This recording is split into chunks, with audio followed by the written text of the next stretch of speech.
Good morning from Cornell University in Ithaca, upstate New York. It's a beautiful fall day with the beautiful colors in Ithaca. On behalf of the Emerging Markets Institute and eCornell, welcome to the webinar, Current Trends in Emerging Markets, Risks and Realignments. My name is Lourdes Casanova, and I am the Gail and Rob Cañizares Director of the Emerging Markets Institute. Today, we are joined by my colleague, Anne Miru, Faculty Fellow at the Emerging Markets Institute and co-author of the EMI reports, Julian Galarza, Chair of the Corning Case Competition Committee and VP at the Student Council, Matusz Komski, Chair of the EMI Mark Mobius Speech Competition and VP at the Student Council, both second-year MBAs at Johnson, and Iris Arguedas, first-year MBA and soon-to-be chair of one of the committees, all of them EMI fellows. But first, let me say a few words about the EMI report that Anne, Miru, and I co-author every year since 2015. We publish it through eCommons of Cornell, and it's time to reflect on all the changes that have happened in companies since we published the report in the first one in 2016. That year, the cover page was a picture of a Chinese COSCO ship entering the new enlarged Panama Canal. And that picture represented various positive achievements that were happening at that time. First, the celebration of the successful enlargement of the Panama Canal, that then, at that time, was the biggest infrastructure project in the world, and had taken place, was handled by an emerging market, Panama. Then we saw, today we hear a lot about Chinese companies. At that time, 8 years ago, much less, but that cover picture encompassed this new power of Chinese companies. The COSCO Shipping Company paid to have the privilege to be the first ship to cross this new Panama Canal, this enlarged Panama Canal. Then it was also South-South investments, China signaling its interest in investing in other emerging markets, in this case, Latin America. And it was not less noticeable, but the fact that COSCO Shipping was 100% a state-owned enterprise, as you find many in China and in other emerging markets. While writing the first report, the emerging market optimism was everywhere. And the West was still worrying about the lingering effects of the 2008-2009 global financial crisis.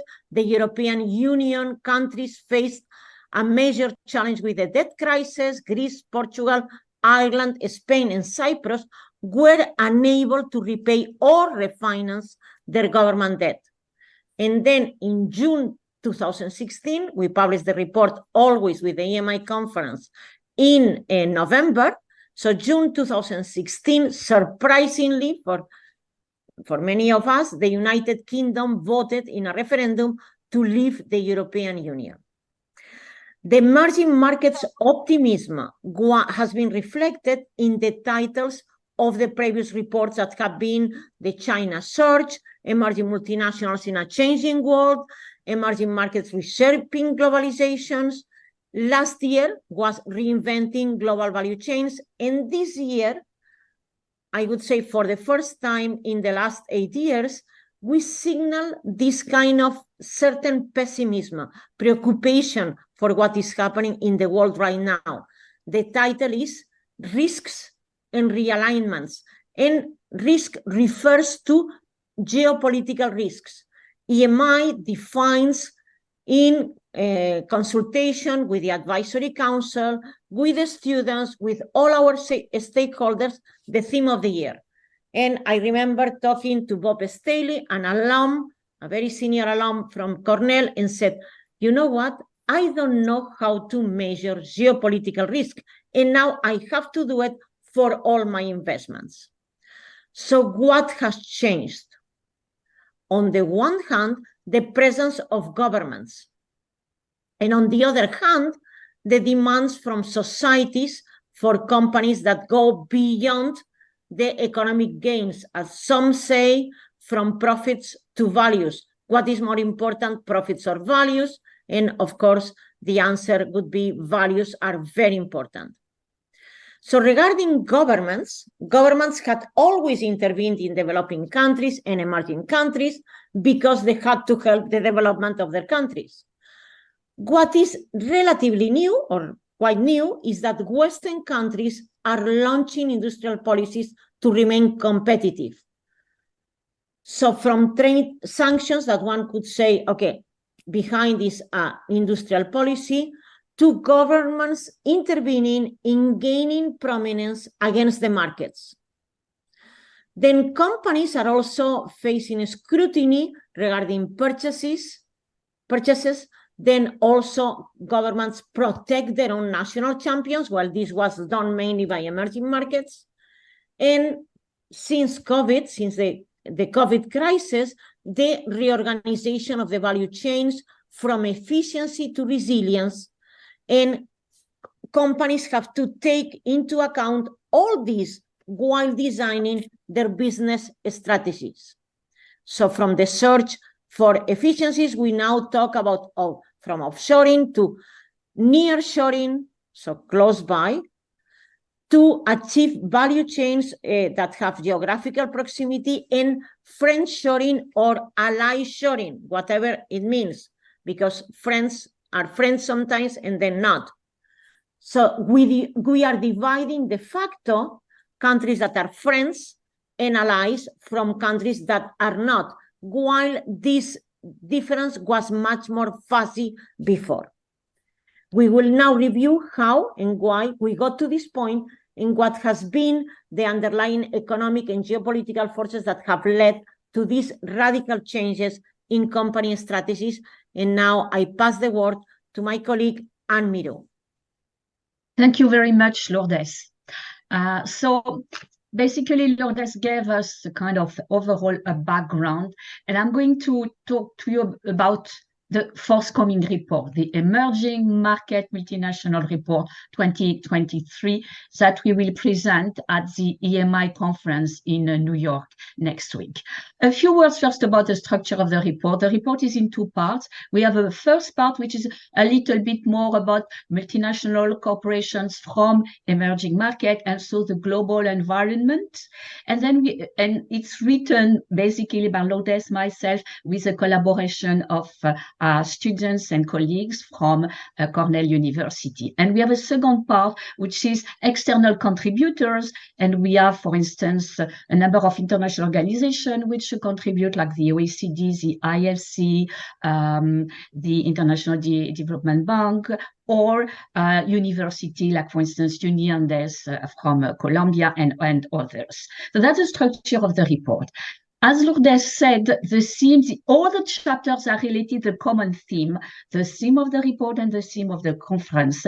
And as Lourdes just said, this year it's risks and realignment. And we really focus on what's happening a little bit more, I would say, at the geopolitical level and macro level environment. There are two aspects of risk, and we have there are the business risks, which are firm related, and then this macro and environment.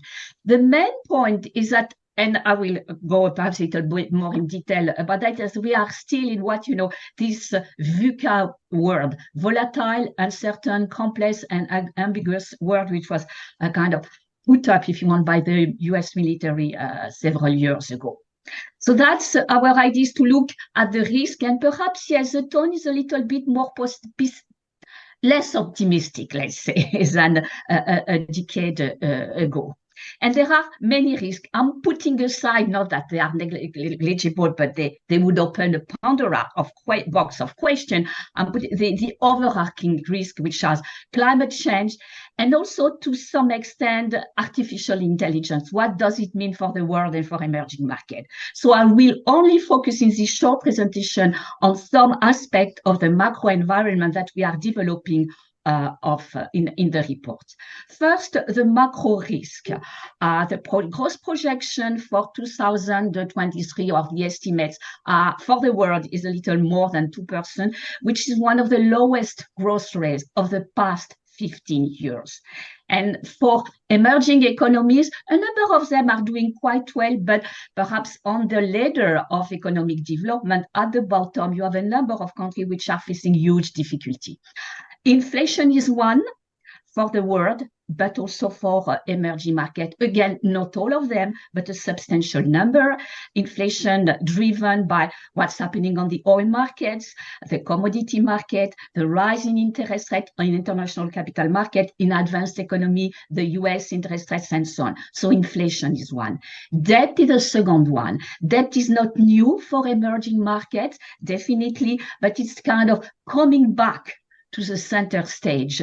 A number of emerging economies are facing debt service ratio which are extremely high compared to the past decades. Of course, you had the impact on the COVID-19 plus all the development since the war in Ukraine. So debt is another element. And as a result also of the war in Ukraine and to some extent also the COVID-19 slowing global demand. And what's happening in China is also raising a number of questions. What does that mean for the world economy? So these are the macro risks which are faced by the world in general, but also more acutely by a number of emerging economies. Again, not all of them, because there is one key element is that the emerging economy world is quite heterogeneous, but overall, that's the global picture. And the other risk that we like to highlight at the Emerging Markets Institute is this risk of geoeconomic fragmentation. It's a concept which has been put forward quite forcefully by the IMF, International Monetary Fund, which is basically describing the world with blocks emerging and separated blocks. And that's very kind of dangerous for emerging market, and I will explain why. So we have economic fragmentation because you have increased trade barriers. The trend becomes very visible with starting in 2017, and it has been amplified by the COVID crisis, and it has been amplified even more by the war in Ukraine. So increased trade barrier, increased investment barrier, increased scrutiny. If we put ourselves in a position 10 to 15 years ago, we would not see the kind of decision taken by major advanced economy as we are seeing now in the EU, in the US and so on, but also in some important emerging economies like China, for instance. Nationalism, sanction, and so on. So there is an interesting report by the IMF that shows that actually, for instance, foreign direct investment goes increasingly to countries that are politically close. So that's a very, very important point. And that's also why people are questioning, what's happening to globalization. That's another issue, but it's a very important point. And in all this concert, we have emerging markets repositioning themselves. Why? Because with all these changes, with all what's happening, they feel that the global order is not really responding to their needs, to their aspiration, that it's increasingly unfair, and that global governance is skewed against them. So that's basically, they are facing a number of risks, and they would like that perhaps the global governance, the order responds better to what is needed, and they want to be heard. Their voice, they really want to have a voice in the international concert that they did not have up to now. I will just mention a few examples and then I will stop. But in that sense, 2023 has been a very important year for emerging markets. Again, we have to put it in the context of what has been happening with the war in Ukraine and the consequences for emerging markets and developing economy. It's very, very important to see that there is not a unanimous position, and that's a political element, regarding what's happening in Europe. With the Russian invasion of Ukraine. So that's very, very important because if you look at what has been happening in March 2022, at the United Nations, a resolution was proposed to condemn the invasion. Usually that kind of thing is unanimous with a very, very few exceptions. That year, on that particular occasion, 35 countries, including major ones, China, India, South Africa, Nigeria, abstained or voted against. China, India, and so on, they abstained. So it's very, very important. So it shows that they have a different view of perhaps what's happening, and they want their voice to be heard. 2023, that said, is very important for two reasons. The expansion of the BRICS group, that is Brazil, Russia, India, and China and South Africa, as expanding major step. And also the expansion of the new development bank, which is called the BRICS bank, if you want, and the G20 chairmanship of India. So there is a convergence of factors and development that show the importance of emerging market and the way that they want to be heard. Just a few points. The BRICS now includes in 2023, that is, I think it was in August, at this meeting in South Africa, for the first time, the BRICS group was expanded, and they have added a heterogeneous group of countries, but very interesting. From Latin America, Argentina. From Africa, Ethiopia and Egypt. And then from the Middle East, Iran. Very, very interesting, and Saudi Arabia and United Arab Emirates. So it's a group of countries with two major oil producers that will have impact, most likely, of what's happening in terms of the discussion on oil.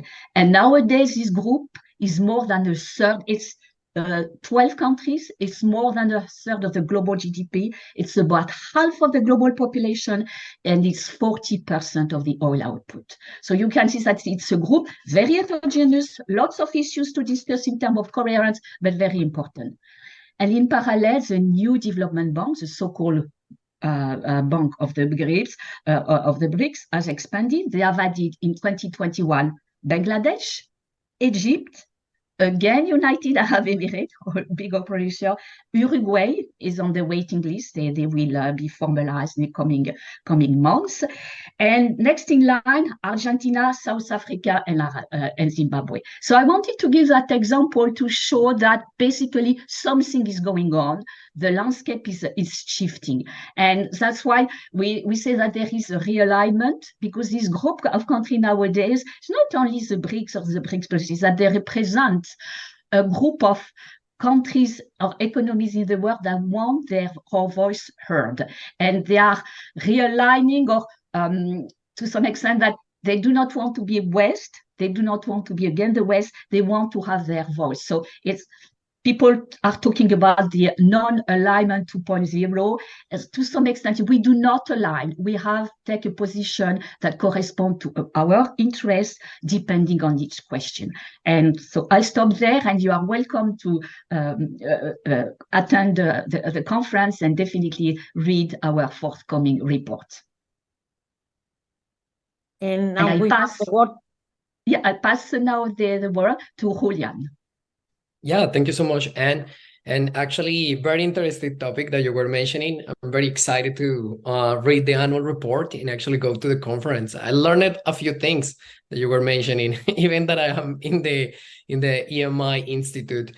So very insightful comments. So anyway, again, my name is Julian, and I am a second-year MBA at Johnson. Right now, I'm focused on three things: venture capital, entrepreneurship, and emerging markets. But for today, I will talk actually about my work that I have done with the EMI, specifically with the case competition 2023. So first, I actually want to thank you to our sponsor, Cornell Corporation, for the invaluable help and contributions with the case. And thank you to our advisors, faculty members for their guidance. I definitely need to say that I had the privilege to work alongside with a group of talented incoming MBA consultants like Cara Stiers, who is going to Bain & Company with me, but she's in Washington, D.C., Shavani Mulji, who is joining Deloitte, and other interns that we work in Colombia, from Colombia and Cornell. So together, actually, I will start this story how everything started with the case competition. So we initiated this discussion on various global topics, such as artificial intelligence, the future of cryptocurrencies, supply chain, sustainability. But we ultimately choose to delve into one of the most important topics right now that involves the US supply chain development. And this is a trend from the last year, and is the semiconductors industry. A notable example of this is the CHIPS Act. That was this 40 billions money allocated to the US suppliers, mainly from the US, to incentivize the industry. So then our discussions then led us to focus on which country, right? Like, so we decided to go to Brazil, which is a significant producer in the region. Brazil, it's interesting thinking why we decided to pick Brazil, but it was a unique, it's a unique country because it has one of the only companies that design, manufacture, and distribute chips among Latin America. So, and from previous cases, they have been different regions. So for I don't know, in the past 5 years, we haven't picked a country in Latin America. So that's also another factor where we went decided picking Brazil. Also other factor that make us decide Brazil was the landscape, the political landscape. For people who doesn't know, they have been changing their political wings lately, and it added a layer of complexity to the case. So pretty much given Brazil's political chiefs, the debates have emerged between various governments, some saying like they should stop investing in semiconductors, and specifically we pick a company that for the purpose of this case, we will call Semiconductor Co. And some wing was saying we should liquidate this company. The other wing said we should continue operating in this company, operating the company and in this industry, which is actually the latest position, the latest government position. So over several months, we were constructing this case to address critical questions for Brazil and the industry, such as what should Semiconductors Co. business strategy or model be to reverse the privatization or liquidation? How should semiconductor position itself in the semiconductor industry to regain competitiveness? How can Semiconductor Co. attract and hire new employees, as well as build team model? And this is an important topic because, as I mentioned, this kind of swinging between strategies, should we close, should we continue? A lot of people actually was leaving the company and going to the US and other, big private companies like Intel, Nvidia. And now Brazil need to think how they will attract that talent back to their company and to their country. And for one, what are potential initiatives or policies? We are talking about realignment, risk, supply chain, how actually Brazil can implement and support domestic policies to grow and facilitate semiconductor co-revival. So the other effort actually attracted, it was incredible. My experience was amazing with my team, with the faculty members, and we attracted 581 participants. And this encompassed around like 126 teams from 49 institutions across 11 countries. And then, among all of those participants, we needed to select, so we shortlisted teams from STEAM institutions.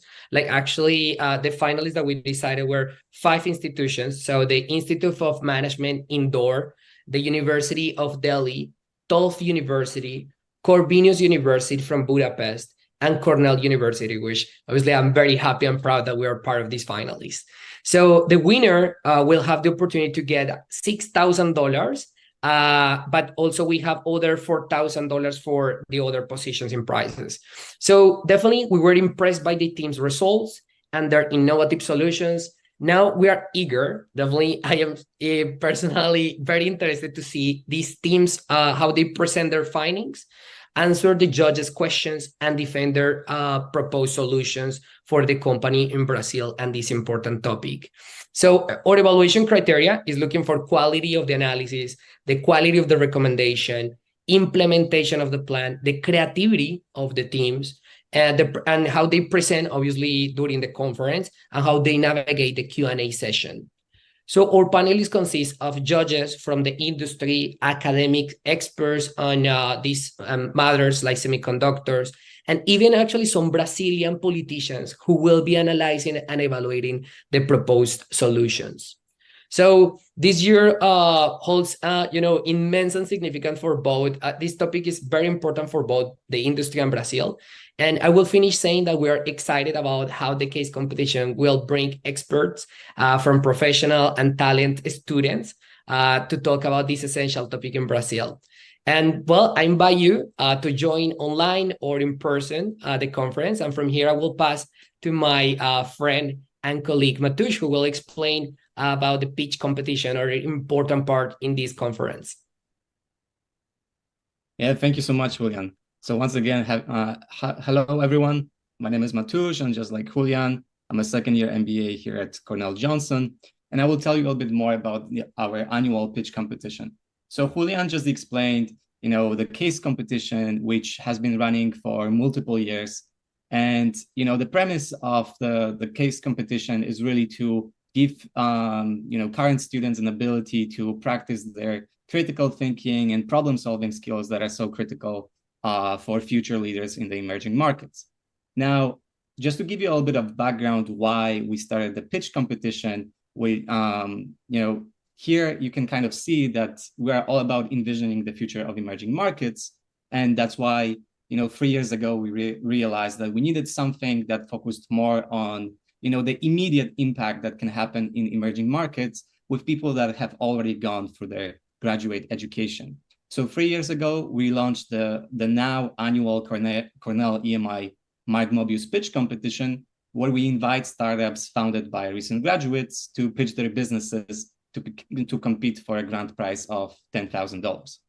Now, so how does it work in practice? So as part of the application process, we ask the startups to submit a lot of information regarding their businesses, but the key component that we ask for is their pitch decks. Because at the end of the day, if they want to raise money, that's something that they need to become good at. It's not just enough to have a good business idea, you really need to know how to communicate it. So this year was actually our most competitive yet. 34 startups submitted their pitch decks, which represented 16 different business schools of 11 countries of origin, and their businesses targeted 27 different emerging markets. Now, once we've received all the applications, we had a number of Cornell Tech students with venture capital experience that also took a venture valuation class at Cornell Tech, engage with the applicants to learn more about their startups, and then scored their businesses and the pitch decks according to industry standards. Now, through this process, we picked 5 finalist teams, 2 from the US, 1 from Argentina, 1 from Colombia, and 1 from China. We also selected 2 runner-ups just in case one of the finalist teams could not participate in the final round of the competition. As you know, with the startup landscape, you never know what to anticipate, so we always want to be on the safe side, and we definitely did not have a shortage of amazing ideas. Now, what's exciting is that once they are selected as finalists, we partner each team with a high-caliber coach who has years of experience in the venture capital space to help take their idea to the next level. Now, the finalists also get $1,000 that they can use toward their business. Now, the competition culminates with the final round at the EMI conference in New York City. That's why, so many of us are so excited about next week. But that's where the teams pitch their ideas in front of distinguished judges for that tall prize of $10,000. And of course, in the audience, there's a great number of potential investors. Now, the pitch competition is how we show our commitment to invest in those that dare to bet on the bright future of emerging markets. And this year, the teams are truly impressive. From addressing the unpredictability of wildfires in Argentina to fixing the inefficiency of the healthcare system in Ghana. So they all show what big thinking looks like in practice and what's really needed to take emerging markets to the next level. So for that reason, I just cannot wait to see the teams present next week at the conference. And I would encourage all of you to join us either in person or virtual and observe the future leaders of emerging markets in the making. And now I'll pass the word to Iris and move on to the next stage. Thank you so much, Matush. Hi, everyone. Thank you for joining us today. My name is Iris, and I'm a first-year MBA student at Johnson. So I'll open the Q&A section, so please feel free to submit your questions in the chat in case you have specific questions. So we will start answering Emerson's question, that is, what is the future for the hospitality and culinary industry be in some of these emerging markets with the current status of their economy?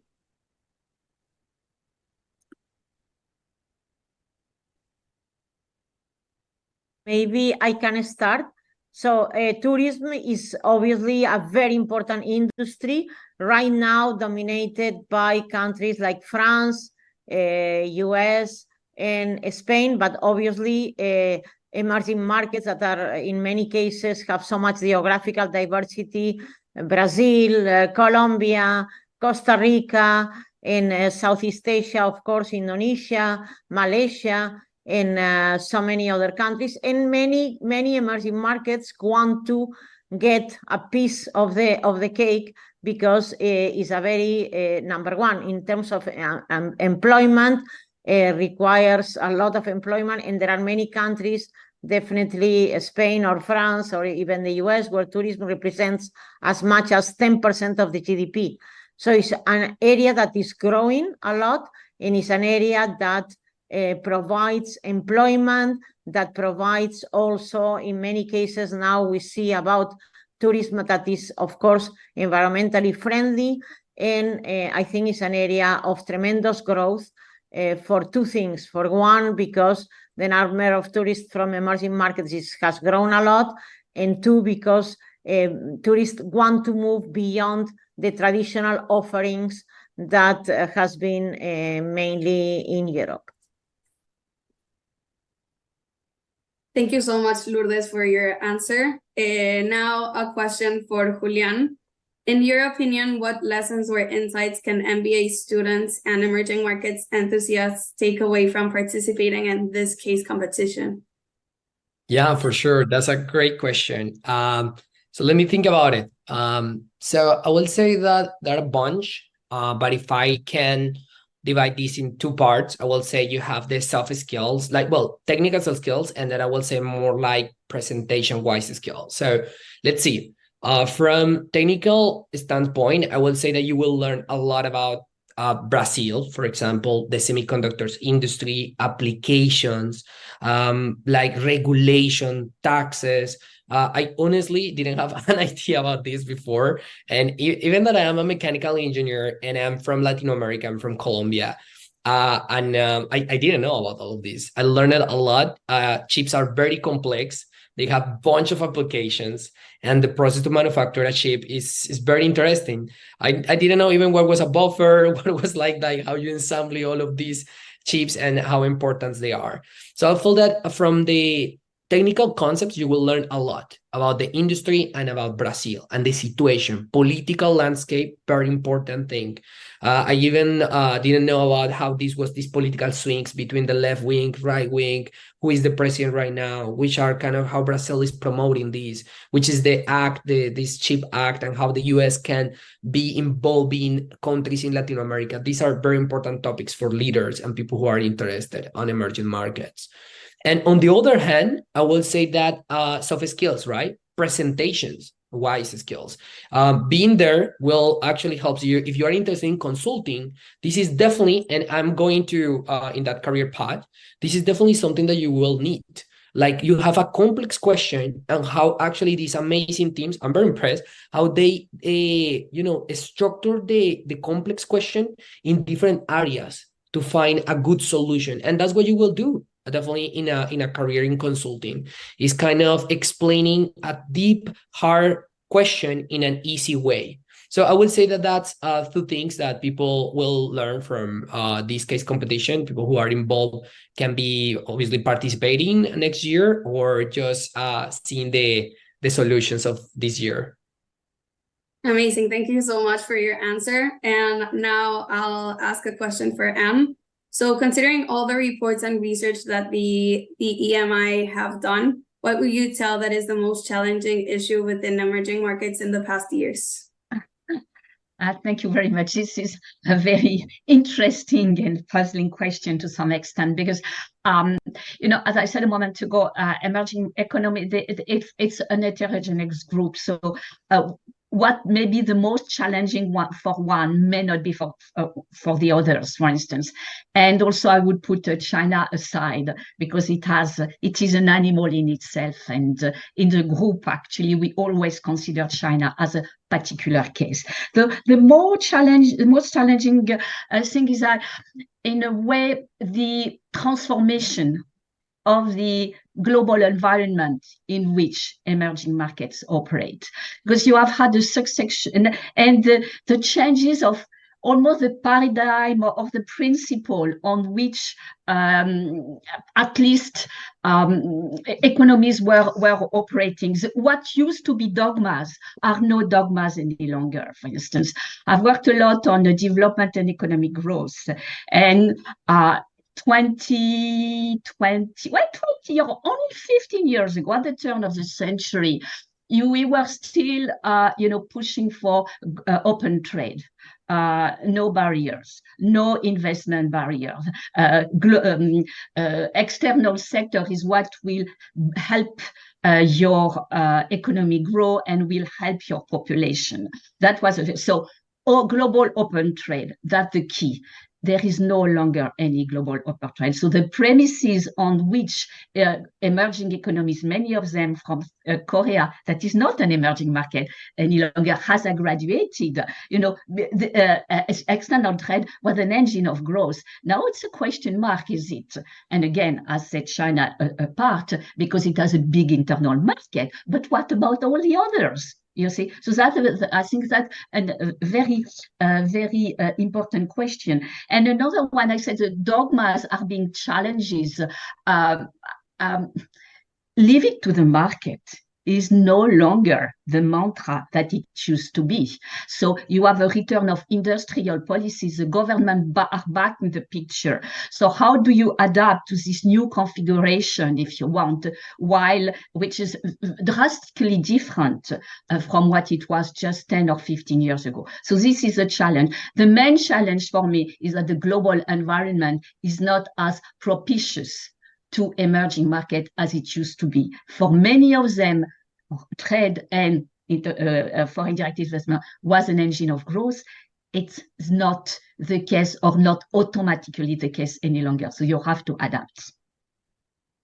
Perfect. Thank you so much, Anne, for sharing such an amazing insights. So now a question from Natasha.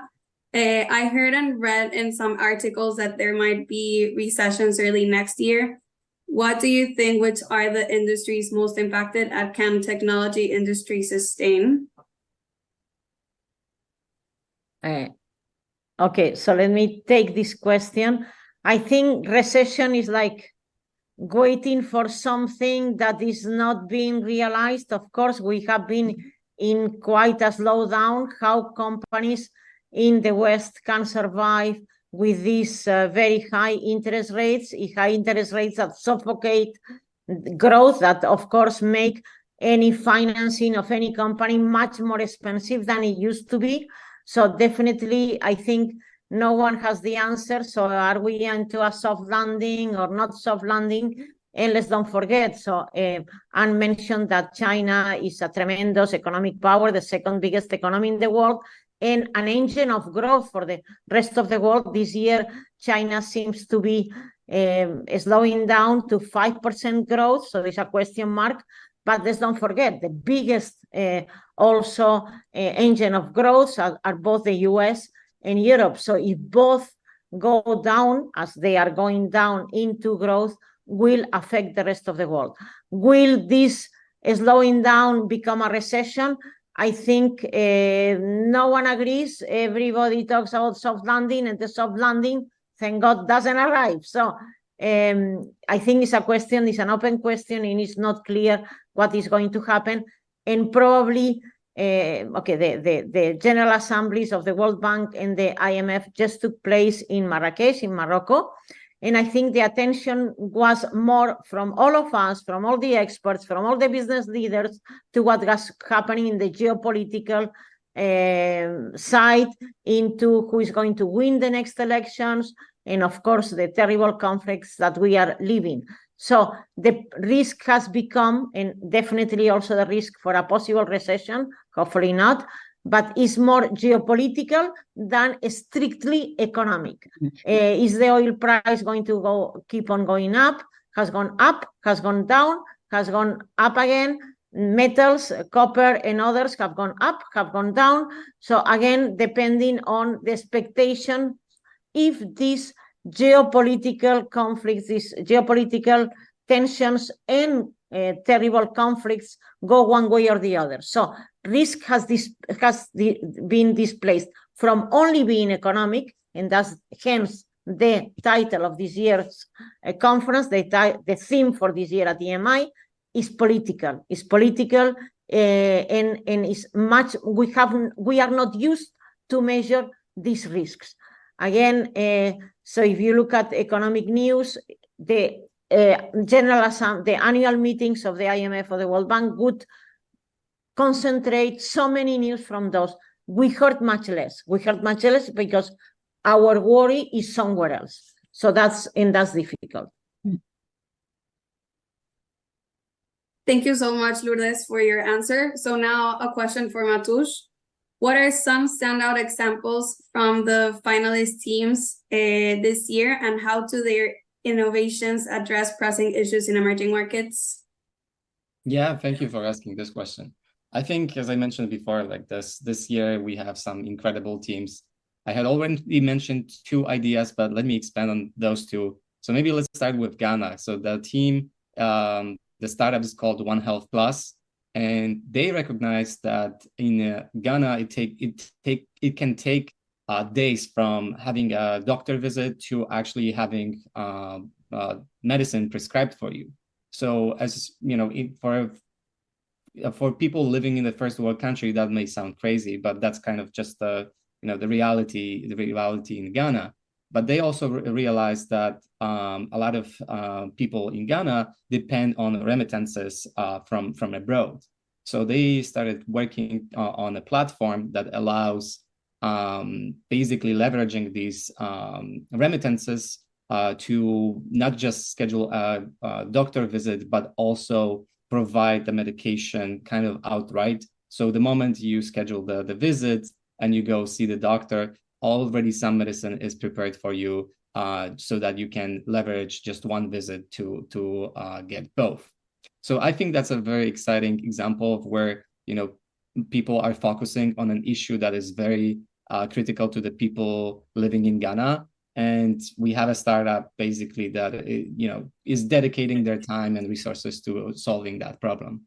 Now, the other one that I mentioned about that's addressing the unpredictability of wildfires in Argentina, I think that's another amazing story where the founders realized that there was a problem because they saw how many people in Argentina lost their livelihoods because of these wildfires, and because the systems that they rely on to anticipate and warn people of these wildfires right now have significant delays. So what the team actually prides itself on is that the system that they developed that leverages AI and satellite imaging is more accurate and more accurate than the NASA system, because it refreshes much more frequently and is designed to help to solve the specific problem facing people in Argentina living close to the forests. Now, I think that's very exciting, but there's even more. So, for instance, we talk a lot about the climate and how even in emerging markets, actually specifically in emerging markets, it is very critical that we find ways to incentivize that green transition even more. So we have team from actually Cornell Tech, Asger, who's working on a solution that will help simplify the process of acquiring ESG certifications for small and medium companies. And why that's actually really important, because for these small and medium companies, sometimes your you have one major client who may be like one massive corporation that is basically, if they don't do business with you, you're out of business. And since all of these big corporations are now, transitioning and thinking about how to become more climate friendly, now they're trying to push it onto their suppliers to also be environmentally friendly. So if you're not able to easily provide these ESG certifications, it may mean that tomorrow you have no business. So I think that's another key problem that this team is trying to solve. Another one, which is also focusing on more people, specifically in Colombia, we have a team called PRAMI.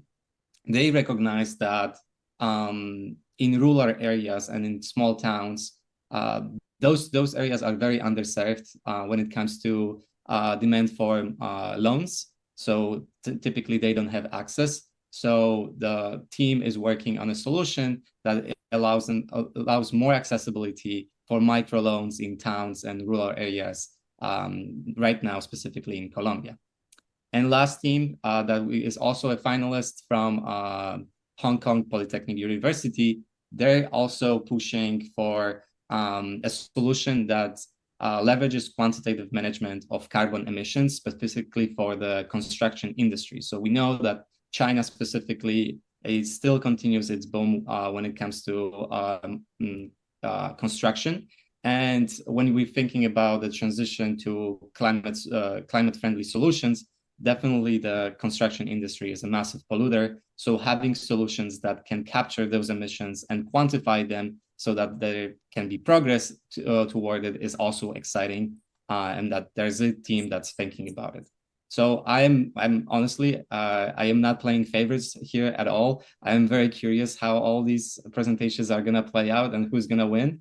So just 1 week from now, we'll know. Thank you so much, Matusz. I think we're all really excited to hear the pitches of all these teams.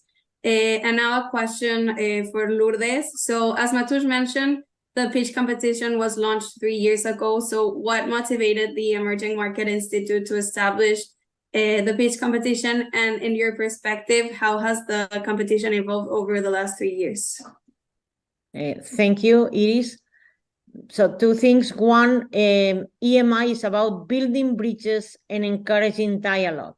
So we always want to bring the knowledge about emerging markets to MBA programs all over the world. MBA programs all over the world are very focused on traditional multinationals, traditional and new multinationals from US and Europe, and very rightly so, because for 50 years, these companies have become the leaders in terms of management, innovation, technology, but a lot of things are happening in emerging markets, and we have to, that was the spirit of the founders of the EMI, who had very successful international careers, Bob Steele, Gail and Rob Cañizares, Nelke Di Cruz, and others, Henry Renard. They all said you have to bring knowledge about emerging markets into the MBA programs. And that's what we do through courses, and most importantly, this EMI Fellows program, through the case competition. As Julian very well explained, the idea is that the case competition makes students focus in an emerging market. We have had Nigeria in Africa, India, China, Mexico, Brazil, and very important, and also a current industry. And this year, of course, as he very well explained, semiconductors is the key industry, but we have done e-commerce. What are the characteristics of e-commerce in Africa? What is different? How they incorporate mobile payments, pharmaceutical industry in India, and others. So that's one thing. And then there is a lot of also startups coming up from emerging markets, sometimes with more difficulties to access funding, to access VC funds, to access also other types of networks. Hence, the creation of so the case competition is sponsored by Cornell International, and we are very grateful to them, as Julian mentioned. And as Mateusz said, Mark Mobius from Mark Mobius Partners, funds the pitch competition, and the idea would be to create networks of entrepreneurs in emerging markets that remain connected, that continue helping each other. And Mark Mobius said, once an entrepreneur, always an entrepreneur.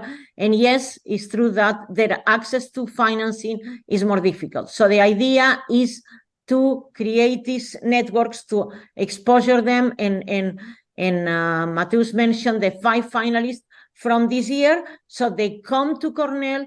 We have a group of coaches, as he very well said, and also judges, most of them from the VC world. And you create these networks, you amplify the possibility of having more access to financing, and we help them with that. That was the spirit. Thank you so much, Lourdes, for your answer. And I would like to thank the audience for their questions, and also all the speakers for their amazing answers to those questions. And now I would pass the word to Lourdes to close the webinar.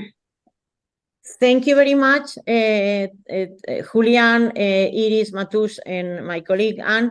And thank you to the e-commons team, Nicolas, Phillips, and Marcus, and the whole team. We work together organizing these webinars. The purpose of today's webinar was to brief the audience, most of them are Cornell alumni, about the EMI conference that will take place next Friday, November 3rd, at Cornell Tech in Roosevelt Island, starting at 9 a.m. The morning we'll have the finalists of the case competition and the pitch competition, and after noon, we'll start with the panels focused on different issues related to emerging markets, South-South investments, also mobile payments and central bank digital currencies, and we'll launch also the EMI report and how important technology is for emerging markets. So we invite you all to attend the conference, www.emiconference.com. You can register either in person or online. The numbers in person are getting a little bit, so the Bloomberg auditorium is getting a little bit full, but if not, you can attend online. I also wanted to thank the EMI team, Daniel Dos Anjos, who is the program coordinator and the leading researcher, the Elnaz, Daniela, and so many others, Dimitrios, who help a lot with everything we do. And also, you can imagine that we had so many people contributing to this endeavor. We have also the judges, as were mentioned, the colleagues, the coaches, and of course, the dean that is also supporting, Andrew Carroll is supporting this initiative, who was founding director of EMI. And everybody, this is the result of a tremendous team who volunteered to make sure that we publish the report. We had 22 interns this summer who worked very hard. I also wanted to mention Fei, that contributed so much for the writing of the case and the report. So many, Caleb Kabuma, Andrew Lim, the leaders of the Emerging Market Society, so many people who make this possible, who make possible the conference, who make possible the webinars, who make possible the EMI report. So thank you all. Looking forward to keeping in touch and having you all at the conference in Cornell Tech next Friday. It starts at 9 a.m. till 6 p.m. and to have the dialogue, continue building bridges and encouraging dialogue between West and East, North and South, South and South. So thank you very much.